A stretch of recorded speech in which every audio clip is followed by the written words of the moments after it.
আসসালামু আলাইকুম।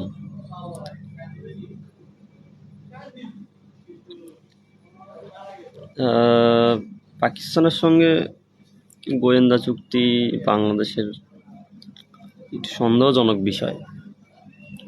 আচ্ছা, যাই হোক, তারপরও কিছু কথা বলি। পাকিস্তান বাংলাদেশ গোয়েন্দা তথ্য আদান প্রদান এবং রাষ্ট্রের একটা শান্তি চুক্তির বিষয়ে আলোচনা। তো তা হচ্ছে যে ভাই, ভারত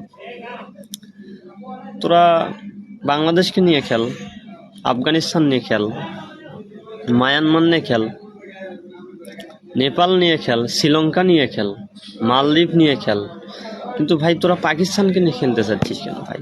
পাকিস্তান তোদের মতো কি ওই ধর্ম নিয়ে থাকে, সবসময় উগ্র মেজাজ নিয়ে থাকে, সবসময় গোবর খাওয়া নিয়ে থাকে, মল খাওয়া, মলমূত্র খাওয়া নিয়ে থাকে? আরে ভাই, ওদের কাছে বড় বড় জিনিস আছে ভাই, বড় বড় জিনিস আছে, সহ্য করতে পারবি না, সহ্য করতে পারবি না। বাংলাদেশকে নিয়ে খেলেছিস খেল। আর ভাই, বাংলাদেশকেও বলি, তোরা ভাই যা করিস কর, কিন্তু ভাই বড় খেলোয়াড় নিয়ে খেলিস না ভাই। পাকিস্তান বড় খেলোয়াড়, পাকিস্তানের সাথে পাকিস্তানকে বলা যায় ইন্টারন্যাশনাল খেলোয়াড়। ইরান আমেরিকা যুদ্ধ হচ্ছে, কোনো দেশ তাদেরকে মীমাংসায় বা বসাতে, সমঝোতায় বসাতে চেষ্টা করতে পারে নাই, সাহস করে নাই। পাকিস্তান করছে। তো পাকিস্তান ইন্টারন্যাশনাল খেলোয়াড় না? পাকিস্তানের পরমাণু আছে, অনেক বড় বড় অস্ত্র আছে, হাতিয়ার আছে, শক্তিশালী আর্মি ফোর্স আছে, সেনাবাহিনী আছে। তো যাই হোক, এগুলো আছে, বাহিনী আছে এবং শক্তিশালী একটা ভিত্তি আছে। তো ভাই, তোদের বাংলাদেশের কি আছে আমি কিছু বুঝলাম না। আমাদের দেশের কি আছে?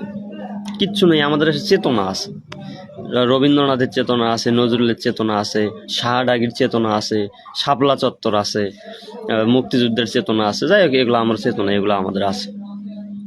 তো ভাই, ইন্টারন্যাশনাল খেলোয়াড়কে নিয়ে খেলতে যাচ্ছিস কেন ভাই? পাকিস্তানের সঙ্গে তুরস্ক আছে, পাকিস্তানের সঙ্গে ইরান আছে, পাকিস্তানের সঙ্গে সৌদি আরব আছে।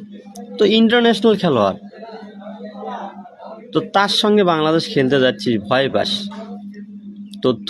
তথ্য চুরি করে ভারতকে দিবি? তো এইরকম জিনিস ভয়কর ভয়কর ভাই। ওগুলো বড় দেশ, ইন্টারন্যাশনাল, এটা বম মারে দিলে বাংলাদেশ ফুসু তুলে যাবে। পাকিস্তানের সঙ্গে অলরেডি গাদ্দারি করে আসতিস তোরা, আর গাদ্দারি করার চেষ্টা করিস না ভাই, দয়া করে করিস না। যে কটা জীবন নিয়ে বেঁচে আছি, এই কটাও মনে হয় ভয়ের সংঘাত, একবার ভারতের ভয়ে, একবার পাকিস্তানের ভয়ে।